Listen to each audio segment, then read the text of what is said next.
It is reading your fingerprint back off of the smart card. It is now verifying it has accepted you. I can now display the photograph that was taken of you that was done at that time. So it is about a 6-second to enroll. It is a 1 to 2 second to verify or to reject you. However, as secure as this system may seem to be, there are a couple of potential problems that could arise if this technology were to be used on a wide scale. For example, people of Oriental backgrounds do not have good, well-defined fingerprints. Pipe smokers have all but obliterated theirs. Hand cream gums up the optical readers, and manual workers rub their prints right off. But there is still another concern. The difficulty, perhaps, with fingerprints is because it's become accepted as de-verification technology to prove beyond all shadow of a doubt that somebody was at a scene of a crime, an overtone of criminality has entered into the world of fingerprinting. Thus, another technology is gaining ground on the fingerprint. It is the hand geometry reader. Let's go back to Sue for a look at that. Okay, and here we have the hand geometry biometrics. Could you explain that to us? Well, what this does, again, you have a charge coupled device camera in here that takes a 3-dimensional shot of your hand, and from your hand it computes a numerical template similar to what we did over here, but in this case, instead of having a 300-byte template, we have a 9-byte template, which allows you to put it on cards like immigration cards. You can put it here in an OCR font. What we've done with you prior to this was to enroll you so your hand geometry template is already on this card, so that if I swipe it through this magstripe reader, I will ask you to put your hand in here, and you will see it says user authorized, which would allow you, again, positive ID and access control to a moderate to reasonably secure area. Hand geometry technology was first developed at Stanford Research Institute in 1971, and along with fingerprint biometrics, it is on the verge of widespread acceptance. We also have seen the mass use of fingerprint and hand geometry technology throughout the world. And perhaps the most significant thing for the main biometric application, which everyone says will take place, is that the financial institutions, for the first time ever, issued their specification for what they would require should a biometric ever be used for real. However, as is the case in a developing industry, fingerprint readers and hand scan machines are far from the only products being developed. Recent Hollywood movies have begun to introduce the public to all the latest designs. Perhaps the one which always intrigues me is the blood vessel patterns at the back of the eye. This is where we are required to look through binocular-style lenses and concentrate on a small little dot. And then while we're concentrating, a low-intensity infrared light is shone into our eyes. From an application point of view, I can't see many people being willing to shine their eyes into an infrared light. I'm speaking with Rod Beatson of Electronic Signatures Incorporated, and he's going to explain to us, and we're going to do a demonstration on applications of this technology. Thank you. What we have here is a signature capture and verification device called Sign-On, and it's for use at point of sale or point of transaction in a bank or at a large retailer store, where the transaction will be undertaken by using a credit card, or in this case a smart card. The customer comes up to the cash wrap with the dress or suit that he's bought or she's bought, and pays for the transaction using a smart card. The smart card is inserted in the device, and the customer then signs for the transaction. At the same time as the transaction is signed for, the signature is captured electronically and stored electronically by the retailer, so that the retailer has no paperwork to consider. The customer takes the only piece of paper in the transaction away with them, and the signature, at the same time it is submitted by the customer, is also verified against the template held on the smart card. That is briefly exactly how the system works. One of the more recent biometrics that has gone past the breadboard stage is vein checking. If you clench the back of your fist, you can see your veins come up. Now that's on the subcutaneous part of the hand, and it's already been, even though it's in its infancy and a lot of work and money has been spent on it, it's already been christened the personal barcode. As dramatic and fascinating as all these technologies are, they all have one central drawback. They are simply far too expensive. In fact, a consortium of bankers issued a set of standards that any widely used biometric verification system would have to meet. These guidelines include an accuracy rate that allowed no more than one mistake in 100,000, a speed of less than 3 seconds, and a cost of less than $220 per device. Not one existing technology meets these specifications. But when you stop and think about what we have just seen there before our very eyes, it's a system that makes so much logical sense. This is one of the great things about studying the fulfillments of Bible prophecy. These aren't just weird things that are going to come on the world in the last days that there's no rationale for. These are going to seem to be the very most logical things, because the Scripture says that all of these things, like a snare, it will come upon the world. There is a way that seemeth right unto man, but the ends thereof are the ways of death. It seems like the way to go. And you look at a system like this and you say, you mean we could wipe out all drugs? Boy, you've got to admit drugs are a huge problem in our society today. You could wipe out the drug trade. You could wipe out the black market. This idea of having a body part confirmed to your card, like we saw with the fingerprint reader and so on, it means that you can't break into the system very easily. Now, my wife is a pretty bright lady, and so when she was at the conference, she asked one of the guys there, she said, hey, what if you went out and you chopped off the finger of your victim and you put it in the machine? Hey, it's a logical question. You could still do it, right? No, the machine knows if that hand or that finger is alive or not, and it won't accept the input if it's not an alive part of a body.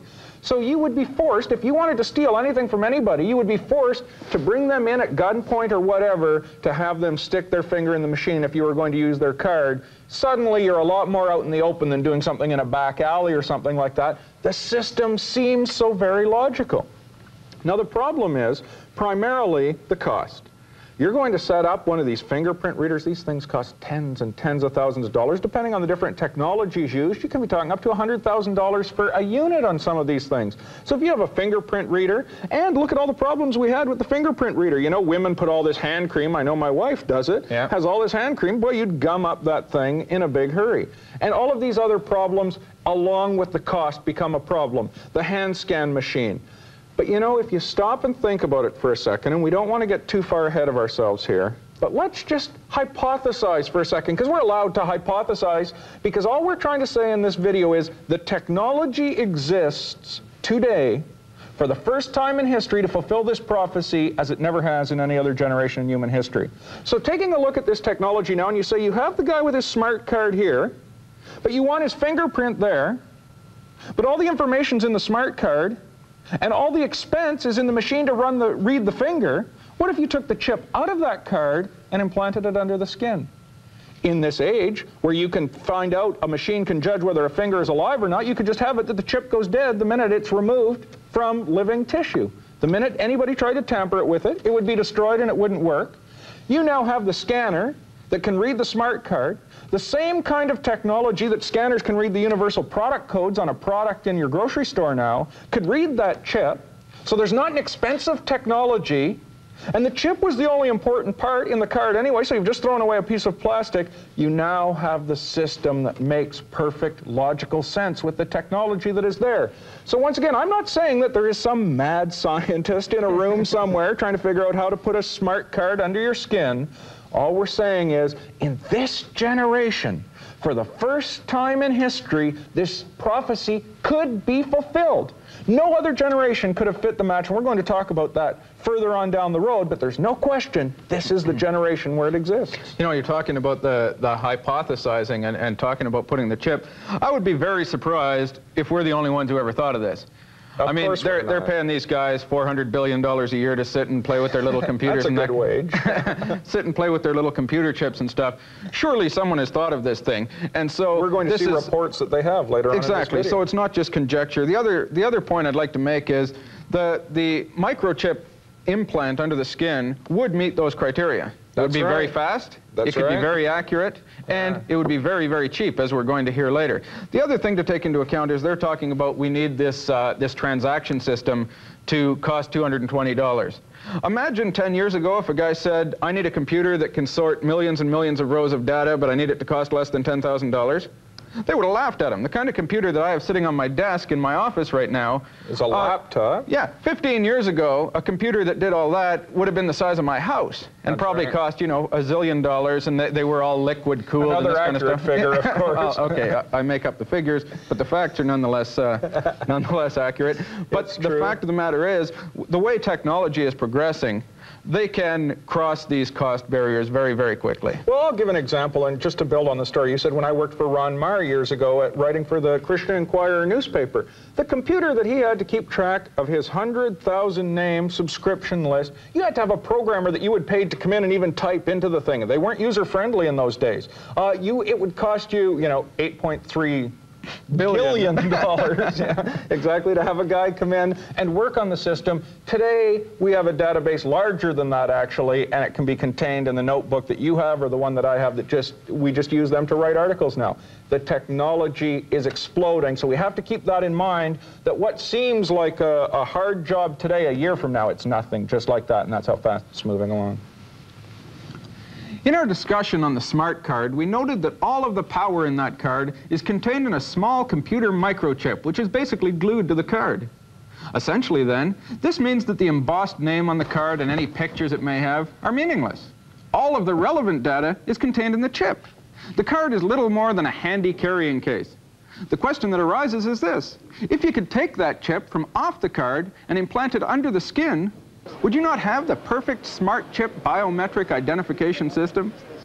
Given the fact that chips could be made to shut down the minute they were removed from living tissue, it would be an almost foolproof system. Suddenly, the need for expensive hand scan machines or fingerprint readers would be alleviated. Retailers could be sure the chip you had was yours because the chip would be under your skin. Now, this is not necessarily the way technology has to go, but given the fact that the Bible is still more up to date than the latest card technology conference, it is a possibility that could fit with what we know the Bible says. Remember, according to the King James Version of the Bible, everyone will be forced during the tribulation period to receive a mark in their right hand or forehead. Whatever technology is used, we know it will fit this description. But let's go back and take a quick look at some of the reasons being given for microchip implants in humans today. In fact, this would be a good time to mention the fact that if you want more detailed information on this, you should watch our 1990 video entitled The Marck of the Beast. This current video is a sequel to that original one, and much of the information we just skim by here or miss altogether is in that video. In The Marck of the Beast, we spoke to Dr. Daniel Mann. He's a surgeon from Florida who has a patent for an implantable microchip. This chip, he believes, could help locate many of the thousands of missing children. Here's an excerpt from Peter's telephone conversation with him. The implantable homing device is an answer to many of the problems in tracking people and livestock in all kinds of situations. And the implantable homing device is put in a area of the body, in an area usually that is very difficult to detect.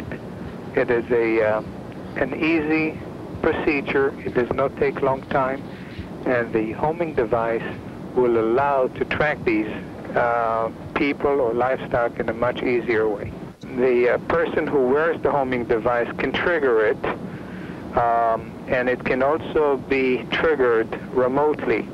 It can go into distress signal, and the distress signal will sound every once in a while, once in 24 hours or so, and it will leave a signal where the signal can be located on a screen due to the cellular towers. Right. By triangulation. A lot of the country is covered by cellular towers, and the same signal can be found. And when you have a control station that controls these towers, they have computers there. And the computer would then have a track of the signal.